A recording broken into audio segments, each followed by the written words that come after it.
We have our next speaker up. It's the final talk in the tech track. We're taking the audiences back together afterwards. Final talk before the coffee break. And you guys are kind of the elite because you realized that this is the cool and the important talk. Of course, sex and crime grabs the audience. But Mark Burgess is an excellent speaker. He's an excellent thinker.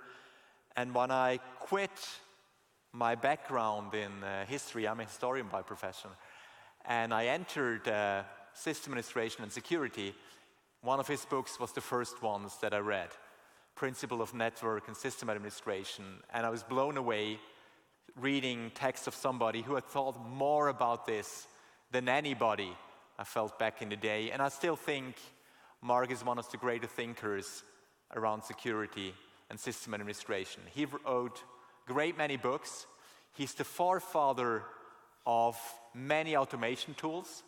If you're familiar with Chef, Ansible, Puppet, he wrote CF Engine 25 years ago, which is the tool that stood before all these modern tools that so many people of you are using.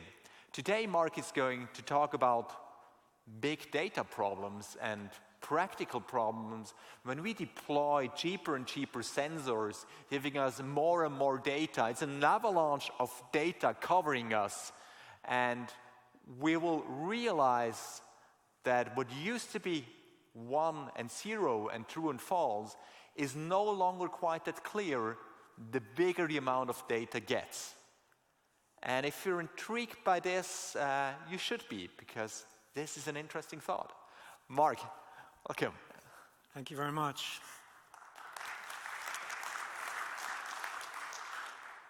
Good afternoon, everybody. So, my name is Mark Burgess, and for those people who don't know me, I've been a theoretical physicist and then a theoretical computer scientist.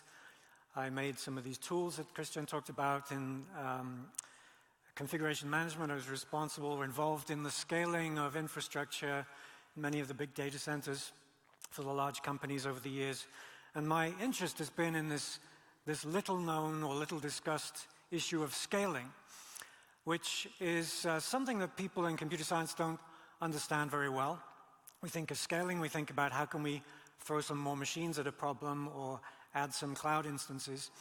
But from a physics perspective, scaling is what happens when you grow the size of something. How do things change as the numbers increase? So this is almost a side effect of the things that we talk about in IT scaling. Listening to the talks throughout the day, we've had a fascinating overview of issues in data analysis, machine learning, recognition, pattern recognition. And I'm going to talk about many of these things. In a way, all of the things I'm going to talk about have already been said, but I'm going to talk about them in a slightly different way. So those earlier talks from this morning were very much about, am I who I claim to be? Trust in the sense of, am I who I claim to be? What I want to talk about is, am I what I claim to be from a data perspective?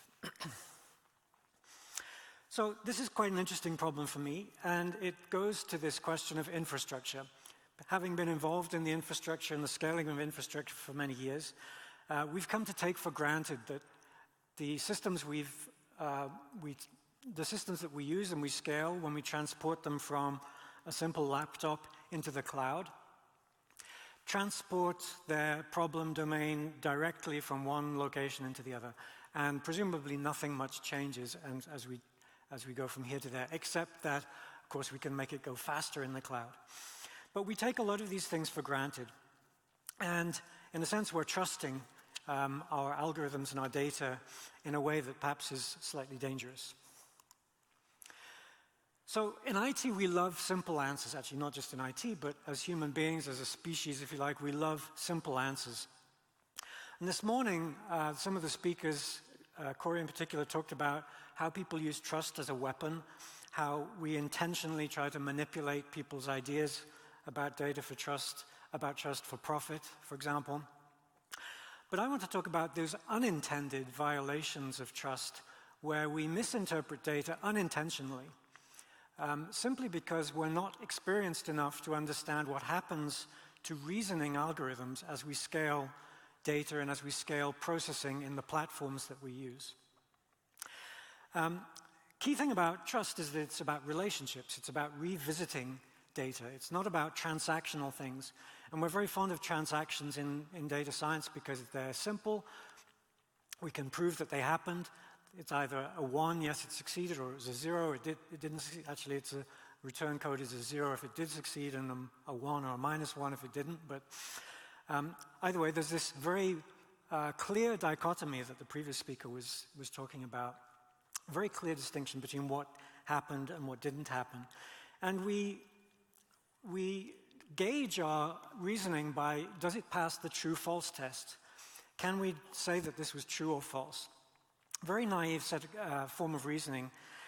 But as the conditions for these transactions change, as we scale them up from, say, a single laptop to a whole cloud, and data that are being aggregated from multiple sources, multiple contexts, can we still make those same inferences about data that we have been used to being able to make in the past?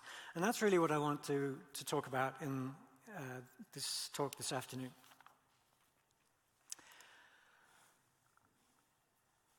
That's a brain, in case you were wondering.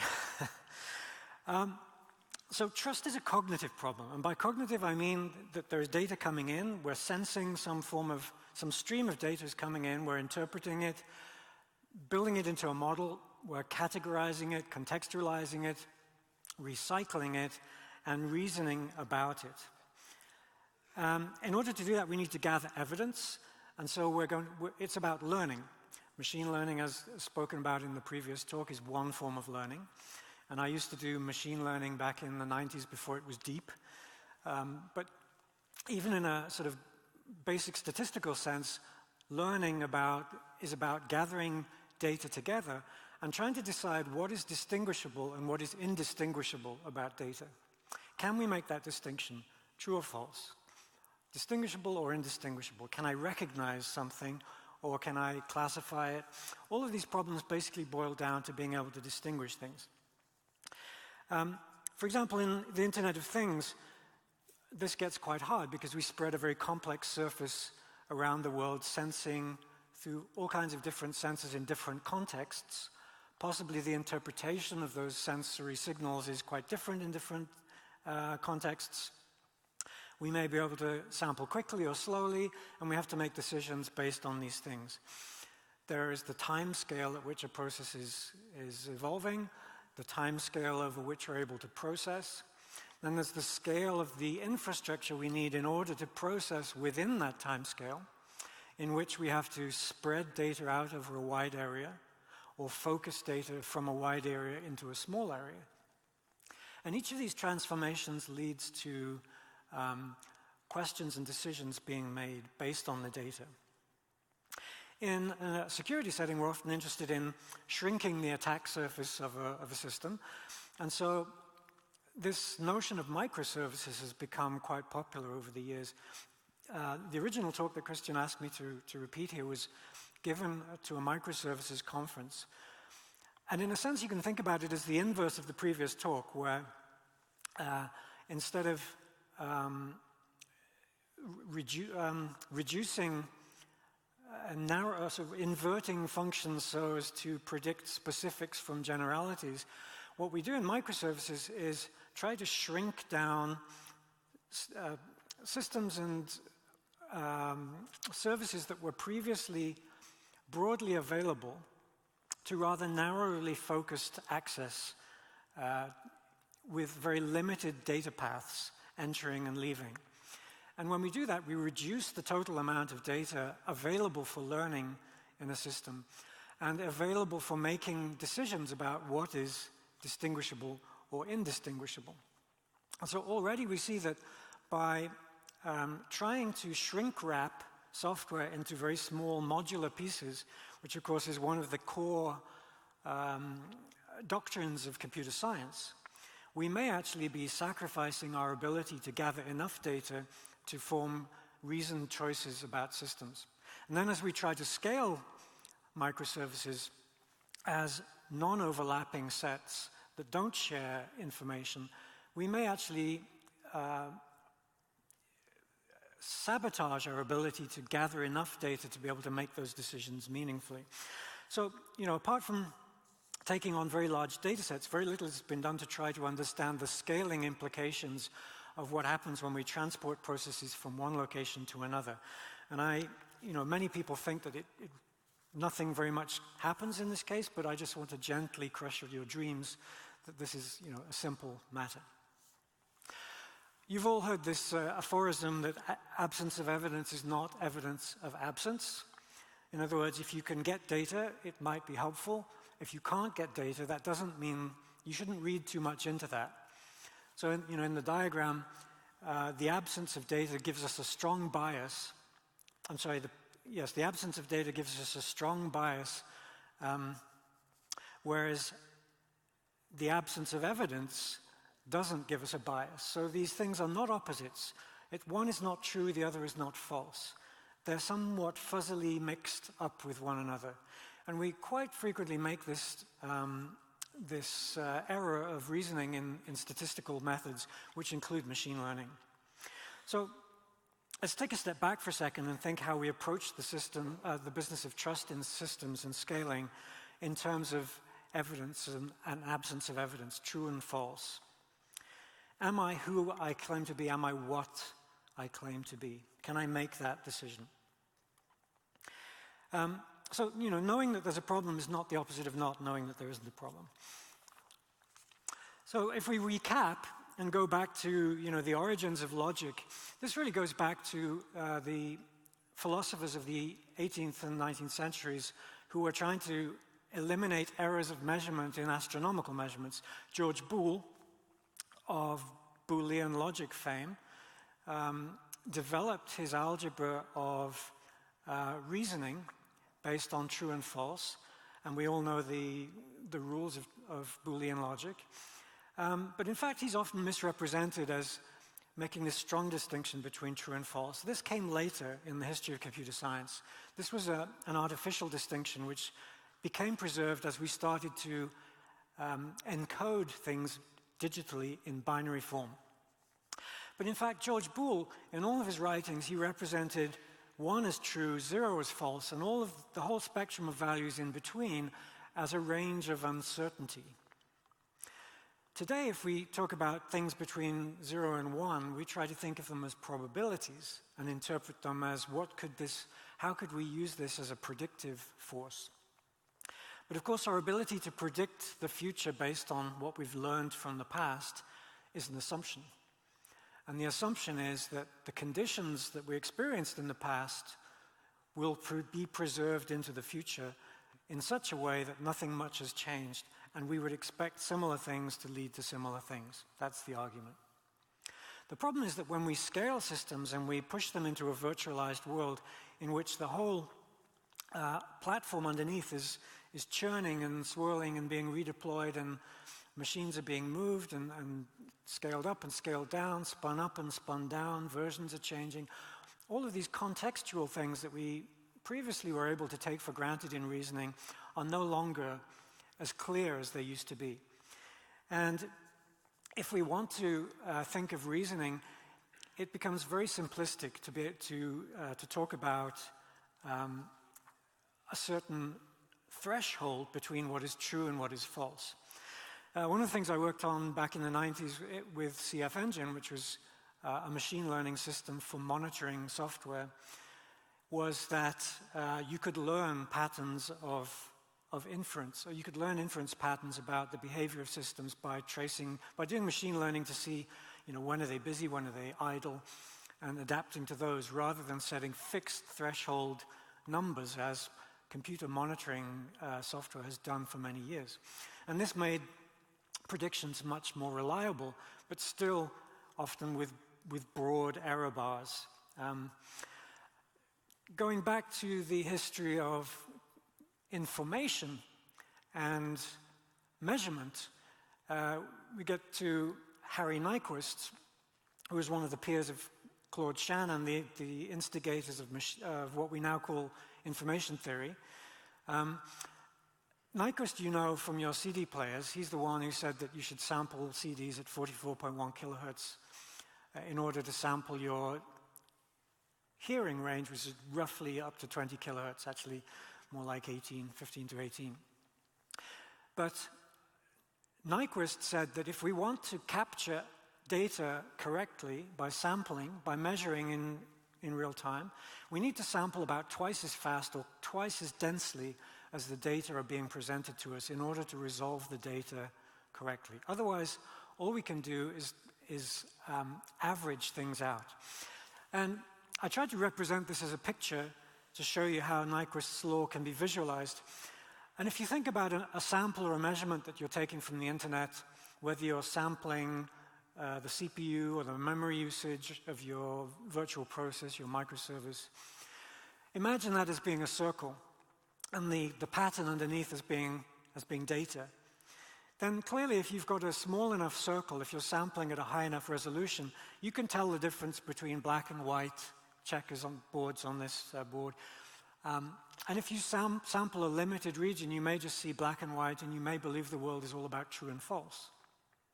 But if you sample more data, you may actually find that, suddenly there's a green or a blue or a yellow, things we haven't seen before that don't fit into my classification pattern or boundary. There are new types of information, semantics going on that we didn't put into our original model. So when we impose a model like true and false onto a set of data and sample at a certain resolution, we may easily fool ourselves into thinking that the world is smaller and simpler than it actually is. Now, imagine scaling this. You suddenly spin up a whole bunch of cloud instances instead of having just one, and now you're sampling the big circle. And now you find that not only is the result of the sample indeterminate, but you might decide that it's really true and false at the same time. We see white and we see black at the same time. Oh, and there's this yellow thing as well. What the hell's that? So there are phenomena associated with the scaling of data and the sampling of data along streams that we trust to have clear interpretations in which the interpretations suddenly become fuzzy and blurred. And then what do we do about that? So let me give you an example of how this happens actually in a rather serious situation, which is our voting systems. Think about a case like a country like the UK, my original country of origin, or the US, which are two-party systems. And you're trying to vote to find out, you're trying to sample the electorate to find out what they think. What is the conclusion about did this party win or did this party not win, true or false? You can see that how we sample and how we divide up, partition the boundaries of the data. So if we take this is the US, you see the similarity, right? If you take the US, you see that there are circles versus squares. I'm not saying who is who. But you can see just by inspection that there are more circles than there are squares. So if you were sampling at the level of individual circles or squares, you would see that the circles clearly win the election. But if you change your electoral law to say that there are different states, larger states, and that each state has the same weight as another state, even though some are larger than others and some populations are larger than others, now you say how many states actually win. So how many states have a majority? Suddenly you find that you've totally distorted the conclusion to the opposite. Now the squares win because there are more states with a squares majority than a circle majority. We've seen this happen in 2 US elections over the last 10 years, as I recall. So this is clearly a serious issue. And it's not just in elections, of course, it's in any kind of election where we're trying to use data and where we're trusting data to give us an informed opinion about a conclusion and basing something on that. In the examples of the talks this afternoon, we had facial recognition based on threshold determination, machine learning also based on threshold determination. At some point, there is an arbitrary distinction between what is a good fit and what is not an acceptable fit. These thresholds are very hard to determine and are subject to great uncertainty. And so, in fact, any kind of reasoning system that we base on thresholds is has uncertainty. And that will be true even if it's just on your laptop. The question I'm proposing is that when you take that program that you've developed on your laptop and you try to scale it into the cloud and deploy it as a service in the net, suddenly all of those conclusions that you thought were could be assumed no longer hold, perhaps, in the scaled version, because those thresholds have moved relatively.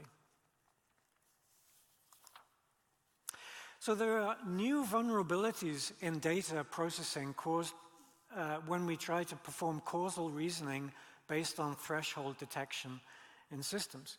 Are we looking to find suspicious behavior? Are we trying to authenticate a user, as in this morning in the Google talk? Are we trying to detect abuse? Or are we making a privacy decision, access or no access? Role-based access control, also mentioned in the previous talk, also can be based on inferential evidence in some cases. So, causal reasoning, which we use in system diagnostics, debugging, especially in complex systems, including microservices, are becoming harder and harder to diagnose because we're breaking systems up into tiny parts, which are like these states in which we're cutting off the broader picture in a small bounded region because modularity is quote-unquote a good thing, because reducing the attack surface is quote-unquote a good thing. But in doing so, we find that the data that we want to use for reasoning are compromised. So there is a fundamental conflict of interest between reasoning and safety or exposure. If we expose ourselves to experience, we can learn. If we don't expose ourselves, we might be safe, but we'll never be able to make distinctions. This slide, I call it the cone of shame, like the dogs wear. Those of you who are fans of Einstein, this being an Einstein city, know that this is the causal cone. The absolute future is all of the signals that can reach us in a finite amount of time. And the absolute past are all of those experiences that we had. And then now in the middle, the here and now in the middle is where we are trying to interpret that information and make decisions. And this is really a geometry that is bound to lead to uncertainties. One of the cool things about Einstein, since we're in Einstein City, is that he showed that as data are read across large scales and wide areas and are communicated from remote locations to present locations, the here and now, they can be distorted through the funneling lens of data aggregation. And we can see things that would be quite bizarre to an earthly observer. So this is not just about, systems in space, but in the cloud, when things are moving around and the relativity between programs is not just the Einstein type, but it's actually the movement of code relative to each other. The scaling up of code that we assumed had previously had a certain size is now much bigger. The amount of data which we thought had a certain size is now much bigger. The rate has changed. All of these things, all of these scaling things have changed, and yet we want to try to make the same inferences based on the same kinds of rules. This is going to go wrong.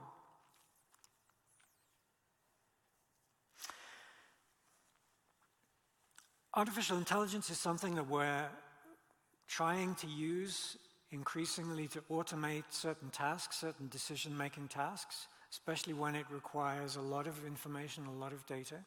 But we need to be awfully careful about how we read data and make use of them. What is the role of intent? Our intent to provide evidence towards a certain conclusion may bias us in one direction or another, just as in the facial recognition example, certain kinds of faces were used preferentially and ended up making it hard to detect other kinds of faces. When we use intent in an arbitrary way, we may find that it just leads to noise, and in fact we can't make any kinds of decisions at all. I was involved in a project with a large company interested in AI a few years ago, who are well known for making claims about what they can predict with their AI system. And we wanted to try to apply this to cloud platforms, the very platforms that we use to deploy internet services. And what we were able to show was that the kinds of measurements that we're used to taking for computers, which we've trusted for generations, CPU rate, memory usage, network traffic, these core things that we still measure, have nothing like the same significance that they used to in physical machines when transferred into the virtual sphere of the cloud, and certainly not when applied to a microservice that's isolated in a certain environment. There's almost no correlation between those metrics and the behavior of software. So when we want to try to use them for detecting security violations or for diagnosis of software bugs, in fact, there's really no information in those signals because we've literally cut it off. We've cut the software off from any kind of sufficiently large amount of data containing a sufficiently broad amount of learning material in order to be able to make those inferences. And I think that is a realization that we need to get to grips with. So actually monitoring in the internet sense has become a farce. We put more and more, it's one of the things we spend more money on every year than almost any other kind of software. People will pay huge amounts for monitoring software, and it's all rubbish. It doesn't tell us anything of any interest, except we see some lines go up or down, we feel good about ourselves, or we start to worry, and then humans start to work and try to diagnose by rooting in software for more evidence. The automation of evidence collection and reasoning is actually a totally lost cause in IT, which is a shame because the technology is clearly there to make it work. But just as there are problems inferring face recognition or machine learning, pattern recognition in other situations, so in the internet world of microservices, there is this conflict of interest between wanting to modularize and lock down transactional behavior in computing because we trust it. We want to make everything true or false. And this ability to get enough information with absorbing enough uncertainty where we can use that experience of uncertainty to make an informed choice about when we should trust a true or a false conclusion and when we simply don't know and shouldn't make any inference whatsoever.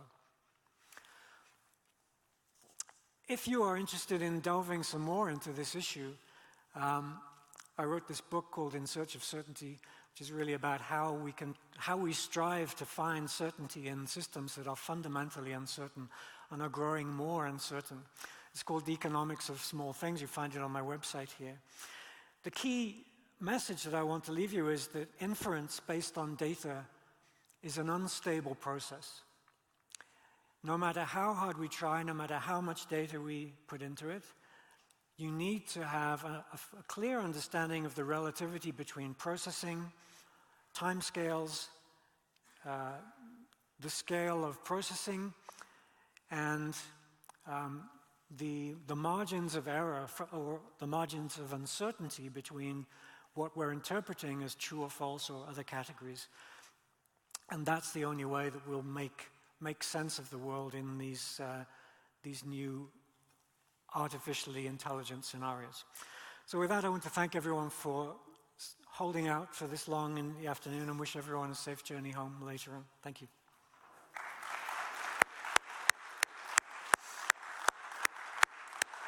Thank you. Thank you very much, Mark. Do we have questions? Please yell if I don't see you. It's really a lot of light. If there's no question from the audience, I have one. Where is it, by the way? So you mentioned In Search of Certainty. You've written several books. Which one would you, looking for some distance, which one would you recommend? Let's see, which one do I earn the most on? The analytical network system administration principles. as Christian was kind enough to advertise, I've written several books, from technical books on system administration and network management to highly theoretical books about how to analyze systems using a technique I call promise theory. If you are of a mathematical bent or an algebraic bent, you may like some of that theoretical work. If you go to my website, which is this link, you'll see the links to all of these things. The book that I have, is closest to my heart in a way is this one, because it's somewhat of a personal story about how I transformed myself from being a physicist into a computer scientist and got involved in these cloud scaling issues. And still, after all these years, scale is the topic that I spend most of my time working on even today, and trying to persuade companies that they need to think about in a different way. Because our idea of scale in computer science is simply throw more machines at the problem. But it's really far more subtle and ingenious than that. So I would try this one. Thank you very much.